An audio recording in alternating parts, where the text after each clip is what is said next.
नमस्कार, स्वागत है आपका चैनल न्यूज का ग पर। मैं हूं आपके साथ निशा भारद्वाज, जहां हम आपके लिए लेकर आते हैं देश और दुनिया की सबसे ताजा तरीन और दिलचस्प खबरें।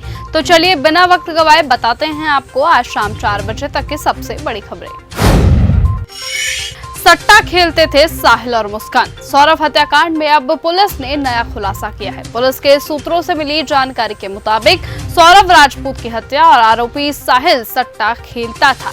साहिल को सट्टा खेलने के लिए सौरभ की पत्नी मुस्कान पैसा देती थी। इन दोनों ने आईपीएल में सट्टे के लिए पैसा लगाने की तैयारी कर ली थी।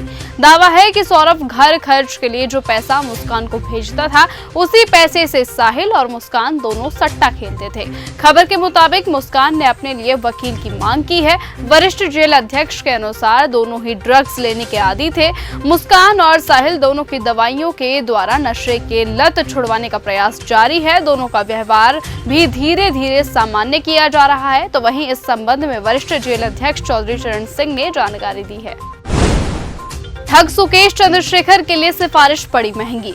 दिल्ली की मंडोली जेल के अस्पताल में तैनात रेजिडेंट मेडिकल अफसर आर राठी को उनके रिटायरमेंट के दिन ही निलंबित कर दिया गया। तिहाड़ जेल प्रशासन ने ये कार्यवाही इसलिए की क्योंकि उन्होंने बिना सीनियर अधिकारियों की अनुमति के ठग सुकेश चंद्रशेखर को कलाई की घड़ी पहनने की सिफारिश की थी। सूत्रों के अनुसार जिस बैरक में सुकेश को रखा गया है, वहां पहले से ही दीवार घड़ी लगाई हुई है। ऐसे में कलाई घड़ी पहनने देने की सिफारिश ने जेल प्रशासन का ध्यान खींचा और आर राठी पर अनुशासनहीनता की कार्यवाही कर दी है।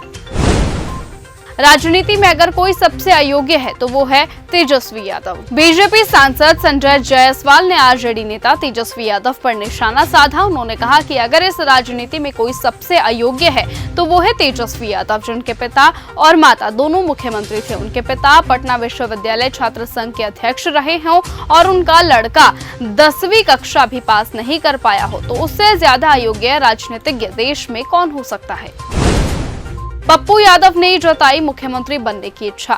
मुख्यमंत्री नीतीश कुमार को राजद द्वारा खलनायक बताए जाने पर आरजेडी और कांग्रेस के बीच का अंदरूनी मतभेद खुलकर सामने आने लगा है। पूर्णिया सांसद पप्पू यादव ने तेजस्वी यादव पर हमला बोला। वहीं जब पप्पू यादव से पूछा गया कि क्या तेजस्वी यादव को इंडी गठबंधन में मुख्यमंत्री उम्मीदवार के रूप में आप पसंद करेंगे, इस पर उन्होंने दो टूक जवाब देते हुए कहा उन्हें भी मुख्यमंत्री बनने का शौक है, लेकिन कांग्रेस को दरकिनार करके कोई मुख्यमंत्री नहीं बन सकता है।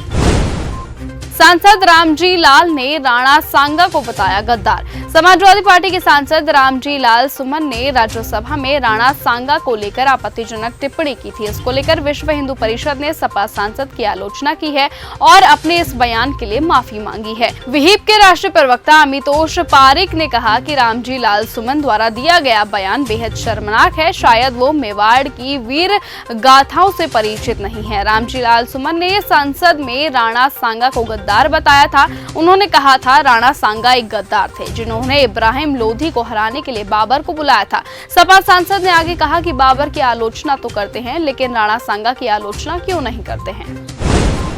औरंगजेब की कब्र को लेकर पिछले दिनों महाराष्ट्र के नागपुर में भारी हिंसा देखने को मिली थी, जिसके बाद सियासत भी खूब हो रही है। इस बीच बीते दिन से उप मुख्यमंत्री अजीत पवार के एक बयान से चर्चा तेज हो गई है। संजय निरुपम ने प्रेस कॉन्फ्रेंस कर डिप्टी सीएम और एनसीपी चीफ अजीत पवार के बयान पर प्रतिक्रिया दी। इसके साथ ही बयान में सुधार करने की बात कही।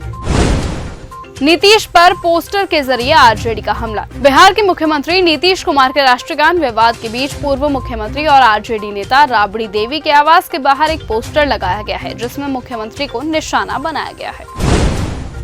नागपुर में हुई हिंसा के बाद मुंबई पुलिस अब हाई अलर्ट पर है। कई संवेदनशील इलाकों में मॉक ड्रिल की जा रही है। दंगे हिंसा आगजनी के समय कैसे दंगाइयों से निपटा जाए, इसको लेकर मुंबई पुलिस मॉक ड्रिल कर रही है। बॉलीवुड एक्टर सुशांत सिंह राजपूत 14 जून 2020 को अपने मुंबई के बांद्रा वाले अपार्टमेंट में मृत पाए गए थे। सुशांत सिंह राजपूत की मौत को सीबीआई की रिपोर्ट में साफ तौर पर सुसाइड बताया गया है। सूत्रों के मुताबिक जांच के दौरान सीबीआई को ऐसे कोई सबूत नहीं मिले जो ये साबित कर पाए कि सुशांत को सुसाइड के लिए मजबूर किया गया था। सीबीआई ने एक्टर की खुदकुशी करने के लिए उकसाने वाले दावों को सिरे से खारिज कर दिया है। हमास पर रहम के मूड में नहीं है इसराइल और हमास के बीच जनवरी में 3 चरणीय युद्ध विराम पर सहमति बनी थी, जिसे जारी रखने के लिए संबंध में दोनों के बीच असहमति बनी हुई है। युद्ध विराम पर असहमति के चलते संघर्ष में वृद्धि हुई है। अमेरिका द्वारा समर्थित अरब मध्यस्थे पिछले 2 हफ्तों में हुई चर्चाओं के दौरान दोनों पक्षों के बीच मतभेदों को हल करने में असमर्थ रहे थे। तो फिलहाल आज के इस बुलेटिन में सिर्फ इतना ही। देश और दुनिया की तमाम बाकी खबरों से ऐसे ही जुड़े रहने के लिए आप बने रहें और देखते रहें चैनल न्यूज गंगा। नमस्कार। ऐसी ही खबरों को सुनने और देखने के लिए सब्सक्राइब करना बिल्कुल मत भूलिएगा चैनल न्यूज गंगा। खबरें अच्छी लगी तो लाइक का बटन दबाना बिल्कुल मत भूलिएगा। कमेंट बॉक्स में टाइप भी कर सकते हैं और हाँ, शेयर करना भी बिल्कुल मत भूलिएगा।